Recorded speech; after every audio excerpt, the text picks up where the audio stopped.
a ban that has sent shockwaves through British politics and beyond. Prime Minister Keir Starmer has expressed his anger at the decision to prevent Maccabi Tel Aviv fans from attending their Europa League match against Aston Villa on November 6th, calling it the wrong decision. This isn't just about football anymore. It's about what Britain stands for in 2025 and the message it sends to the world. The controversy began when Birmingham's Safety Advisory Group, following advice from West Midlands Police, issued instructions to ban away fans from the match at Villa Park. The decision was based on concerns about the police's ability to deal with potential protests relating to the Israel-Gaza conflict, with the game classified as high risk following what they described as a thorough assessment. But here's where it gets interesting.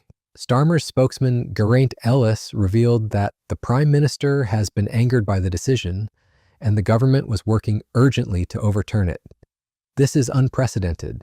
When was the last time you saw a British Prime Minister personally intervene in a football policing decision? She was totally schooled there by the Prime Minister making that announcement at the top of PMQs, which is always something that you, as leader of the opposition, need to be prepared for. Plan B. Exactly. You need to have a plan B. You need to have a plan B in terms of your topics.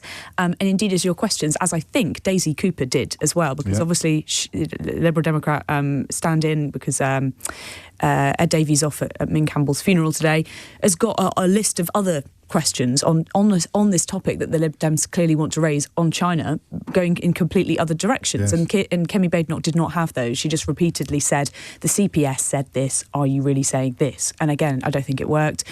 She wasn't really prepared for him to publish that advice, which obviously he did agree to at the very start. The answer is almost never, which tells you everything about the political implications at stake here. Some political observers have noted how this swift intervention demonstrates Starmer's tactical approach to managing controversial issues before they spiral out of control. The timing couldn't be worse for Starmer's government. This comes at a time of heightened worries about antisemitism in Britain following a deadly attack on a Manchester synagogue earlier this month. The optics are absolutely terrible. Here's a prime minister who has repeatedly promised to stand shoulder to shoulder with the Jewish community, and now his own police forces are effectively banning Israeli fans from attending a football match on British soil. Conservative leader Kemi Badenoch didn't hold back, describing the decision as a national disgrace. And she has a point. Fan bans are not unheard of in European soccer, but they are a rarity and typically based on a history of violence between fans of rival clubs. There is no history of violence between Aston Villa and Maccabi fans. So what's really driving this decision? The police justification centers on what happened in Amsterdam. Maccabi fans clashed violently with city residents in Amsterdam last season when the team visited for a Europa League game against Ajax. Dozens were arrested and 5 people were treated in hospital following the night of violence, which was condemned as anti-Semitic by authorities. But here's the crucial detail that many are missing. Footage also emerged showing fans pulling down a Palestinian flag in central Amsterdam, and anti-Arab chants could be heard. This creates a complex picture that goes far beyond simple football policing. Maccabi fans have been increasingly in the spotlight over the past year or so, partly linked to the war in Gaza. We're seeing the intersection of international politics and domestic security concerns playing out on British soil. But the government's response reveals something deeper about the political pressures Starmer is facing. A government spokesperson said they were working with policing and other partners to do everything in our power to ensure this game can safely go ahead with all fans present, and we're exploring what additional resources and support are required so all fans can attend. This suggests the government is willing to throw significant resources at this problem to avoid the political fallout. The international dimension adds another layer of complexity. UEFA urged British authorities to ensure the Israeli team's fans could go to the match, stating that UEFA wants fans to be able to travel and support their team in a safe, secure, and welcoming environment. When European football's governing body is publicly pressuring your government, you know this has escalated beyond a local policing matter. What makes this particularly challenging for Starmer is the broader context of his relationship with different communities. Birmingham has been the scene of huge pro-Palestinian rallies since the war in Gaza between Israel and Hamas began. The city has a significant Muslim population, and any decision on this issue will inevitably be seen through the lens of community relations and political allegiances. The criticism has been swift and bipartisan. Liberal Democrat leader Sir Ed Davey called it a serious mistake by WM police, saying, "You don't tackle anti-Semitism by banning its victims." Even Reform UK leader Nigel Farage weighed in, saying the move takes racial discrimination to a whole new level.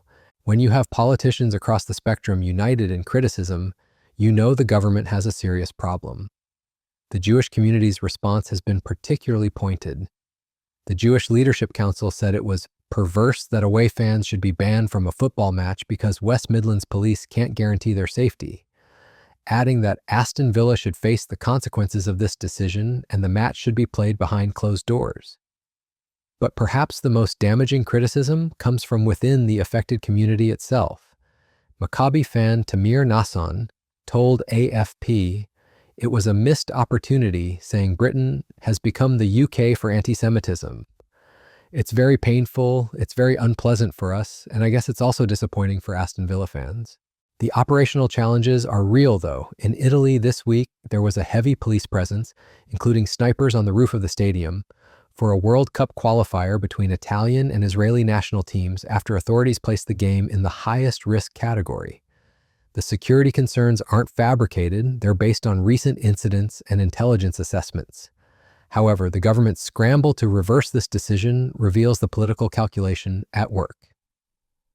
Simon Foster, the elected official in Birmingham responsible for overseeing the local police force, urged an immediate review, while local mayor Richard Parker called on authorities to find a workable solution that may involve the government covering some policing costs.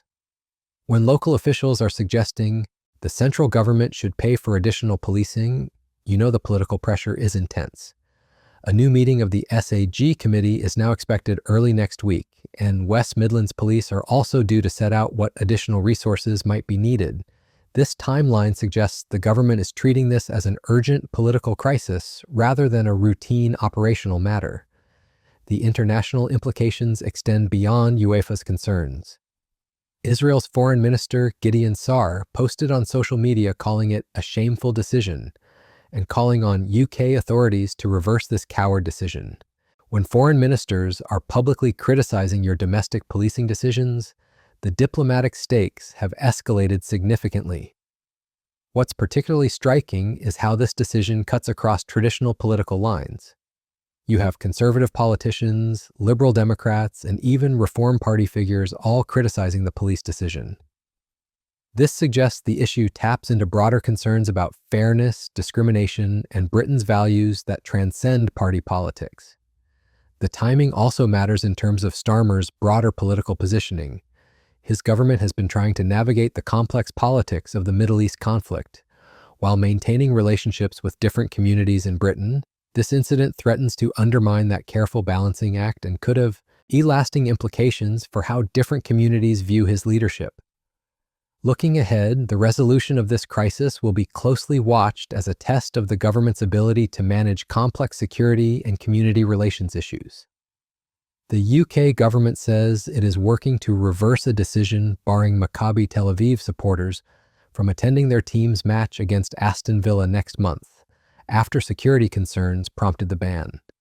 But the damage to relationships and trust may already be done. The broader question this raises is about the precedent being set. If Israeli fans can be banned from one match due to security concerns, what prevents similar bans in the future?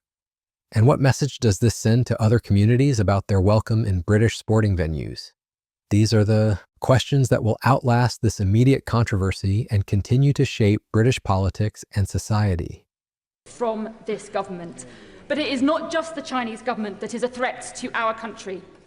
On Monday, the far-right, racist hate preacher Tommy Robinson, who is currently on trial for allegedly refusing to comply with counter-terror police, claimed that his legal costs are being paid by Elon Musk.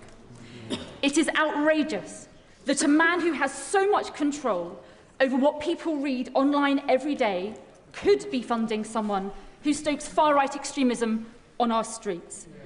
If this was Putin, the government surely would act. So will the Prime Minister commission the security services to assess the threat that Elon Musk poses to our democracy and recommend measures to this House that we can take to stop it?